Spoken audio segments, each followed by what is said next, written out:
ये कहानी है सीतापुर के नागमन की। नागमन एक लकड़हारा था। सीतापुर में नागमन की खूब इज्जत थी। जंगलों और पहाड़ों से नागमन लकड़ियां काटकर अपने बेटे चंदन के साथ लकड़ियां बेचकर पैसे कमा लेता था। नागमन और चंदन दोनों हर सुबह जंगलों में चले जाया करते और खूब सारे पेड़ काटकर उन्हें बेचने का काम किया करते थे। इस जंगल में इतने सारे पेड़ हैं, लेकिन जब भी मैं घने जंगल की ओर जाने की कोशिश करता हूँ, मुझे पता नहीं क्यों बेचैनी होने लगती है। वो तो पिताजी आप बहुत ज्यादा डरपोक हैं, इसलिए आप मुझ जैसा शेर बनिए। मैं किसी से डरता नहीं हूँ। बड़े आए खुद को शेर कहने वाले। अच्छा पिताजी, अगर ऐसी बात है तो आज हम घने जंगल में जाकर लकड़ियां काटेंगे। आज पता चलेगा कि कौन है असली बाहुबली। अपने बेटे चंदन की बात सुनकर नागमन घने जंगलों की तरफ बढ़ चला। पूरे जंगल में शांति छाई हुई थी। चारों तरफ पंछियों और जानवरों की आवाजें सुनाई दे रही थी।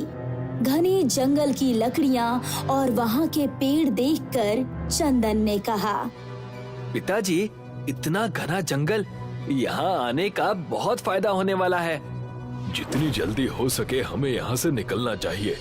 नागमन और चंदन ने खूब सारी लकड़ियां काटी और अगले दिन शहर जाकर उन लकड़ियों को बेचने लगे।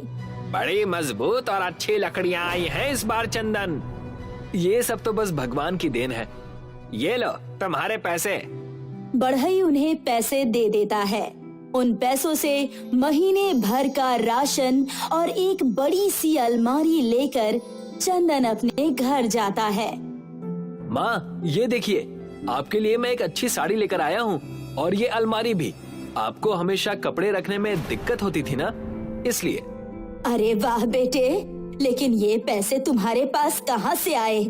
और ये साड़ी तो बहुत ही महंगी नजर आ रही है। मैं अब इसे पहनकर तीर्थ करने चली जाऊंगी। मैं अब हर रात पिताजी के साथ उस घने जंगल में जाऊंगा और उन लकड़ियों को बेचकर कई सारे पैसे कमाऊंगा और हमारी गरीबी के दिन चले जाएंगे। चंदन और नागमन दोनों ही बड़े खुश थे। हर रात उस घने जंगल में जाकर वो दोनों लकड़ियां काटा करते। चंदन की माताजी तीर्थ करने भी चली गई। वो दोनों लकड़ियां काटकर अपना घर बहुत अच्छे से चला रहे थे। कुछ समय बीत चुका था। चंदन और नागमन लकड़ियां काटने जंगल गए और एक दिन चंदन घने जंगल में लकड़ियां काट रहा था। उसे जंगल के पेड़ के पास लकड़ियों का इंद्रधनुष दिखाई पड़ा। ये क्या? ये तो लकड़ियां हैं और इंद्रधनुष के आकार में कैसे? कितनी मजबूत लकड़ी लग रही है। इसे काट कर देखता हूँ। नहीं बेटा, उस पेड़ की तरफ मत जाओ। हो सकता है वहाँ कुछ हो, कोई जाल बिछा हो। जंगल के इस हिस्से में कोई नहीं आता, सिर्फ हम ही आते हैं। इस जंगल के बीच क्या होगा? कुछ नहीं होगा। चंदन अपने पिता नागमन की बात नहीं सुनता है। जैसे ही वो कुल्हाड़ी इंद्रधनुष पर चलाता है, उसमें से एक बौने की रोने की आवाज आने लगती है। मुझे मत काटो मुझे। चंदन और नागमन लकड़ी के इंद्रधनुष को रोता देख बहुत डर जाते हैं। कौन हो तुम? और तुम लकड़ी के होकर बोल कैसे रहे हो? लोग और बच्चे मुझे प्यार से मामा पुकारते हैं। एक श्राप के कारण मैं इस लकड़ी के इंद्रधनुष में कैद हूँ। कैसे श्राप के कारण? हम कुछ समझे नहीं। कहना क्या चाहते हो? तुम्हें इस इंद्रधनुष में कितने रंग दिखाई दे रहे हैं? हमें पूरे 6-7वां लाल रंग इसमें नहीं है। मैं श्राप से तभी मुक्त हो सकता हूँ जब वो 7वां रंग इस लकड़ी पर कोई लगा देगा, जिससे मैं पूरे 7 रंगों का इंद्रधनुष बन जाऊंगा और उनकी हर मनोकामनाएं पूरी करूंगा। बस इतनी सी बात। हमारे घर पर बहुत लाल रंग है, वो लाकर हम तुम पर लगा देंगे, काम बन जाएगा। नहीं बेटा चंदन, हमें ऐसा करने से पहले सोचना चाहिए। चंदन नागमन की बात बिल्कुल नहीं सुनता। वो घर से लाल रंग लेकर आता है और उस 7वें रंग के हिस्से में लाल रंग को लगा देता है। बस अब ये हो गया। जैसे ही चंदन ने उस अधूरे इंद्रधनुष को रंगा, उसमें से एक धुआं निकला और उस लकड़ी के इंद्रधनुष में से एक बौना बाहर निकल कर आ गया, जिसे देखकर दोनों दंग रह गए। हे भगवान, ये सब क्या देखना पड़ रहा है? हमने कोई गलती तो नहीं कर दी? कृपया करके घबराओ नहीं, मैं कोई भूत नहीं हूँ, बल्कि इस जंगल का मालिक हूँ। कई साल पहले मेरे बुरे कर्मों की वजह से वन देवता ने मुझे इस लकड़ी के इंद्रधनुष में कैद कर दिया था। तुम दोनों के गुणवान होने के कारण मैं अब आजाद हूँ। अब बस जल्दी से हमारी इच्छाएं पूरी कर दीजिए। जरूर, मैं तुम्हारी इच्छाएं पूरी करूंगा, लेकिन अगर तुमने उन इच्छाओं का गलत फायदा उठाया तो तुम्हें उसका अंजाम भुगतना पड़ेगा।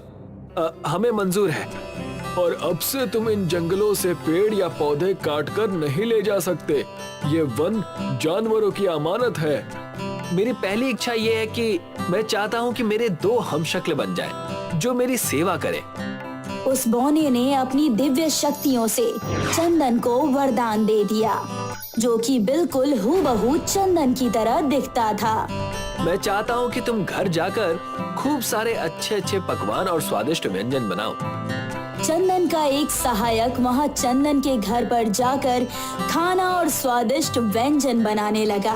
तब तक चंदन ने अपने दूसरे सहायक से कहा, तुम जाकर मेरे लिए बाजार से आभूषण और कीमती हीरे सोने ले आओ। चंदन की बात सुनकर दूसरा सहायक भी वहाँ से बाजार सोने हीरे जैसे आभूषण लाने चला गया। मांगो नागमण, तुम्हारी क्या मांग है?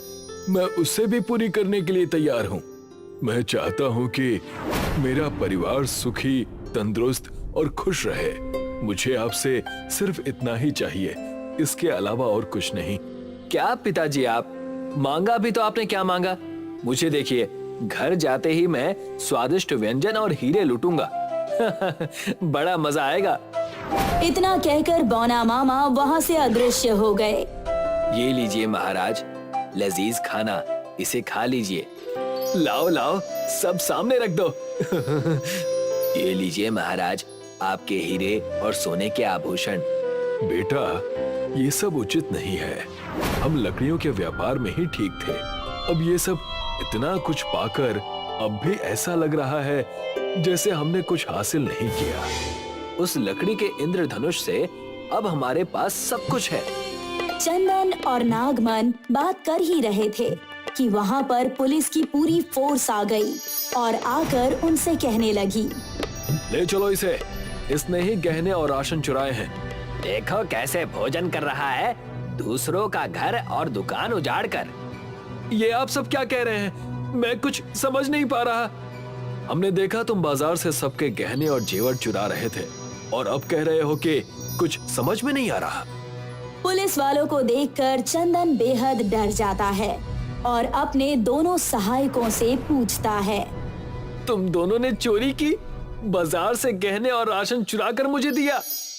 महाराज, हमने वैसा ही किया जैसा आपने कहा था। देखो, मैंने तुमसे कहा था पंगा मत लो, पंगा मत लो, लेकिन तुमने मेरी बात नहीं सुनी और अब देखो, भुगतो, ये तो होना ही था। आपकी सारी आज्ञा का पालन करना ही हमारा धर्म है।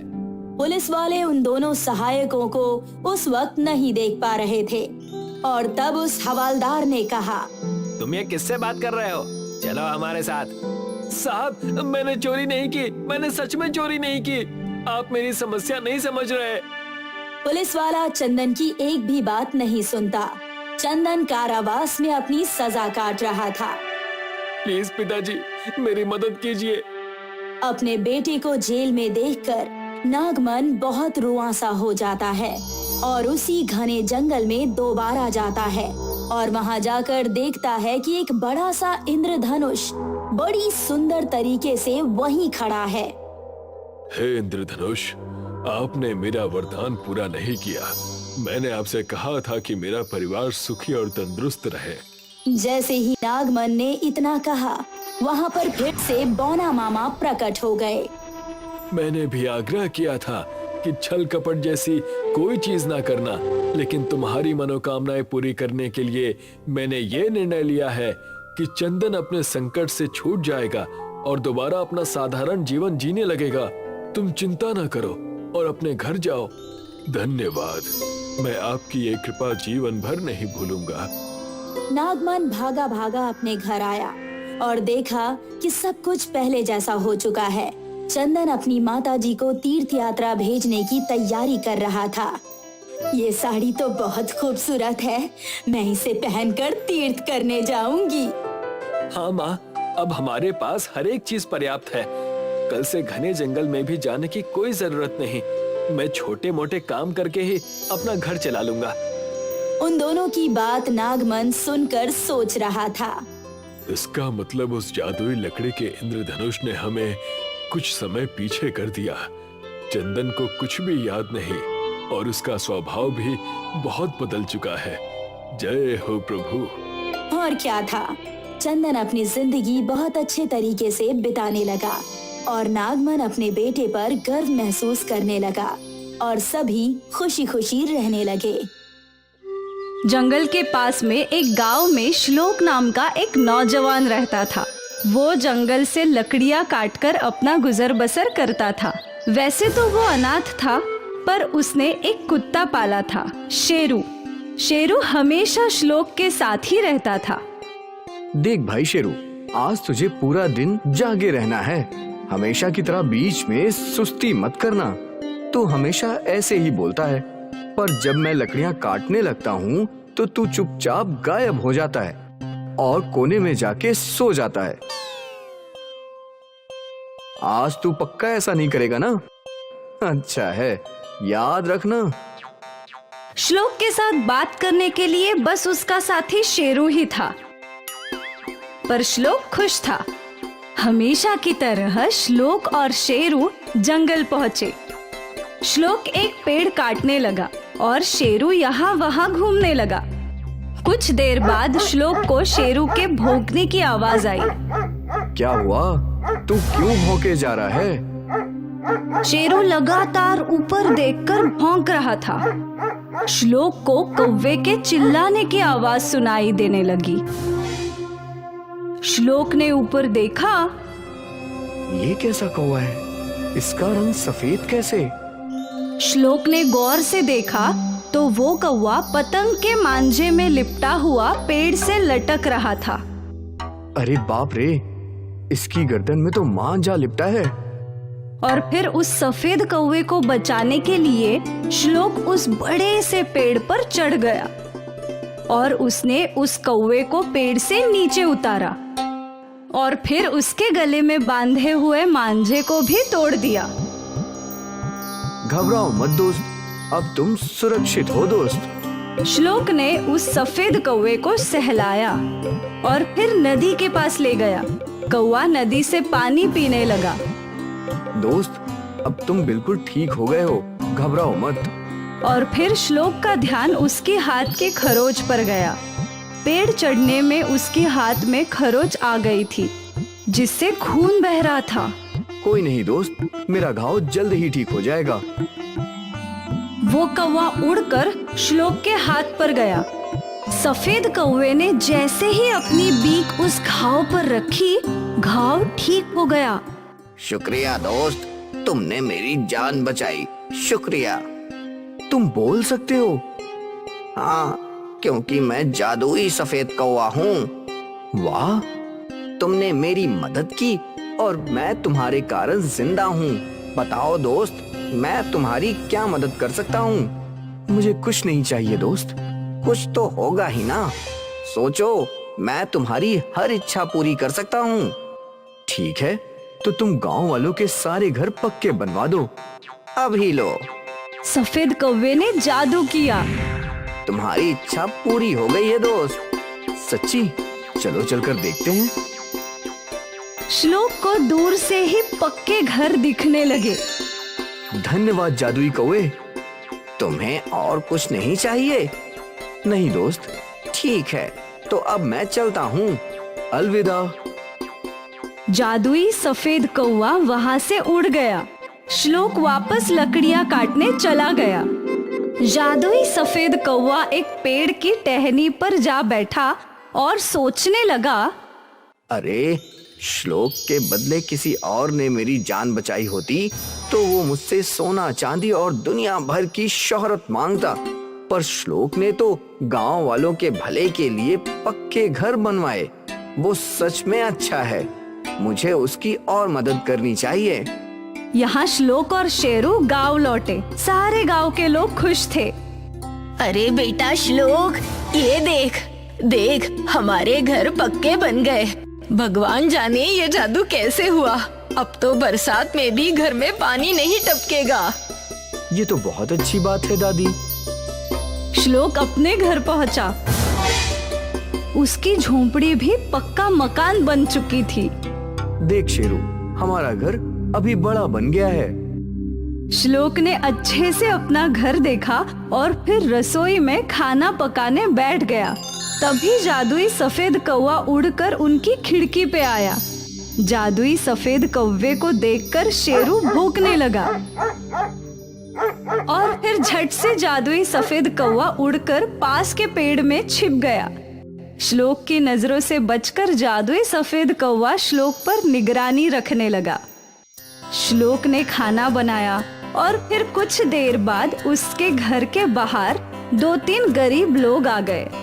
श्लोक ने सबको खाना दिया और फिर अंत में श्लोक ने शेरू को खाना दिया और फिर खुद खाने बैठ गया। पेड़ पर बैठ जादुई सफेद कौवा ये सब देख रहा था। ये वाकई में नेक इंसान है। मैं ऐसी ही किसी इंसान की खोज में था। खाने के बाद श्लोक अपने शेरू के साथ सो गया। अगली सुबह उसकी नींद लोगों के शोर से खुली।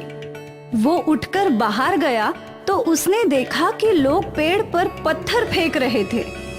अरे सफेद कौवा, पकड़ो उसे। इसे बेचकर बहुत पैसे कमा सकते हैं। पकड़ो। अरे वो उड़ रहा है, पकड़ो। श्लोक समझ गया कि जादुई सफेद कौवा फिर से मुश्किल में फंस गया है। अरे अरे भाइयों, सुनो सुनो। क्या हुआ? सुना है गांव के बाहर पैसे का एक पेड़ उगा है। क्या पैसों का पेड़? हाँ हाँ, जल्दी चलो। हाँ हाँ चलो। वो सारे लोग गांव से बाहर की ओर दौड़ पड़े और उनका ध्यान जादुई सफेद कौवे से हट गया। जादुई सफेद कौवा उड़कर श्लोक के पास आया।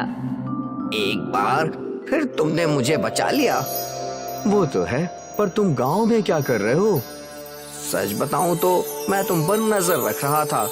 मैं तुम्हारे जैसे किसी नेक इंसान की तलाश में था और आज मेरी ये खोज पूरी हुई। पर किस लिए? सफेद कौवे ने जादू किया और उसके सामने एक सफेद पत्थर आ गया। इस पत्थर को सौंपने के लिए। ये कोई आम पत्थर नहीं है, ये पारस पत्थर है। इससे जिस चीज को भी छुओगे वो सोना बन जाएगी। पारस पत्थर? हाँ, और अब मैं ये तुम्हें सौंप रहा हूँ। इसका उपयोग लोगों की भलाई के लिए करना। जादुई सफेद कौवे ने वो सफेद पत्थर श्लोक को दे दिया। मैं इससे सब गरीबों का भला ही करूँगा। मुझे तुमसे यही उम्मीद है श्लोक। अब मैं चलता हूँ, इससे पहले कि गांव वाले लौट आएं। ठीक है। जादुई सफेद कौवा उड़ गया। उसके जाने के बाद श्लोक ने उस पारस पत्थर से एक बर्तन को स्पर्श किया और झटपट वो बर्तन सोने का बन गया। फिर श्लोक ने कुछ और चीजों को पारस पत्थर से स्पर्श किया। सारी चीजें सोने की हो गई। वाह, ये तो सच में अजूबा है। ये सारा सोना बेचकर मैं एक आश्रम बनवाऊंगा जहाँ सारे गरीब खुशी से रह पाएंगे और जानवरों के लिए भी आश्रय बनवाऊंगा। और ठीक वैसे ही श्लोक ने एक आश्रम बनाया और जानवरों के लिए आश्रय भी बनाया।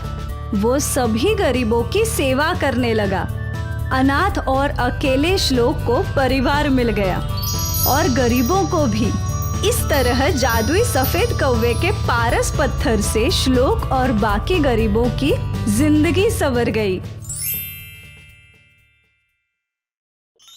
ब्रिजेश और मालती आनंदपुर गांव में रहते थे। मालती गर्भवती थी। मुझे लगता है हमें एक से ज्यादा बच्चे होंगे। मतलब जुड़वा?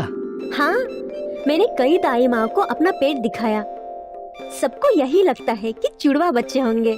फिर तो हमारी खुशियाँ दुगनी हो जाएंगी। हाँ। तभी उनके दरवाजे पर खटखट हुई। अलाख निरंजन, अलाख निरंजन, भिक्षाम देहि माँ। अरे रे रे रे, इतने अच्छे समय में ये भिखारी कहाँ से आ गया?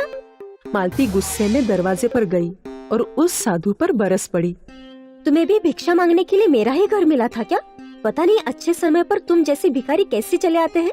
निकलो यहाँ से, निकलो। चले आते हैं मुंह उठाकर। साधु का ऐसा अपमान भारी पड़ेगा तुम्हें। बड़े देखे तुझ जैसे ढोंगी साधु। अब तुम मुझे खुद ढूंढती हुई आओगी। तुम्हें आना ही पड़ेगा। जब तुम्हारी संतान 2 सिर वाली पैदा होगी तो तुम खुद मुझे ढूंढती हुई आओगी।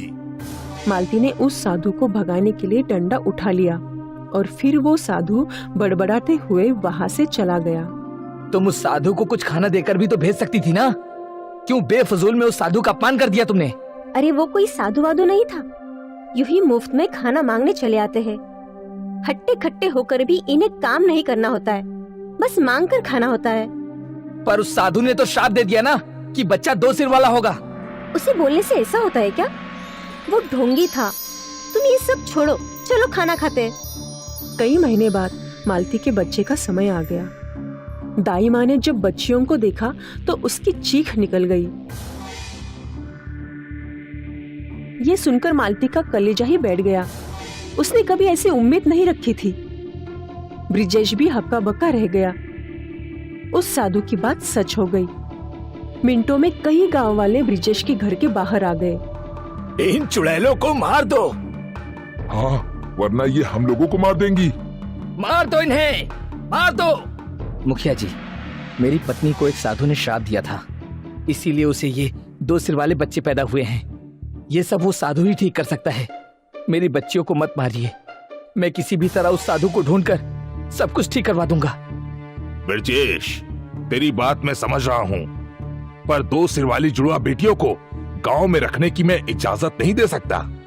भलाई इसी में है कि तुम इन्हें लेकर गांव छोड़कर कहीं चले जाओ। ब्रिजेश और मालती के पास कोई और रास्ता नहीं था। रातों रात उन्हें अपना गांव छोड़ना पड़ा। अगले कुछ दिन वो लोग जंगलों में रहे। ये सब मेरी गलती है। ना उस दिन मैं उस साधु का अपमान करती, ना ये सब होता। जो हो गया है उसे कौन बदल सकता है? इन 2 सिर वाली बेटियों के साथ हम किसी भी गांव में नहीं रह सकते। तो अब हम कहाँ रहेंगे? हमें इसी जंगल में कुटिया बनाकर रहना होगा और हमें उन साधु को ढूंढने की कोशिश भी करनी चाहिए। हाँ, अब वो साधु ही हमारी मदद कर सकते हैं। वो ही हमारी बच्चियों को ठीक कर सकते हैं। ब्रिजेश ने जंगल में लकड़ियां काटकर एक छोटी सी कुटिया बनाई और फिर वो मालती और अपनी दोनों बेटियों के साथ वहीं रहने लगा। ब्रिजेश पास के ही एक गांव में काम करने जाने लगा और वहीं से घर का राशन भी लाता था। कब तक हम ऐसे जंगल में रहेंगे?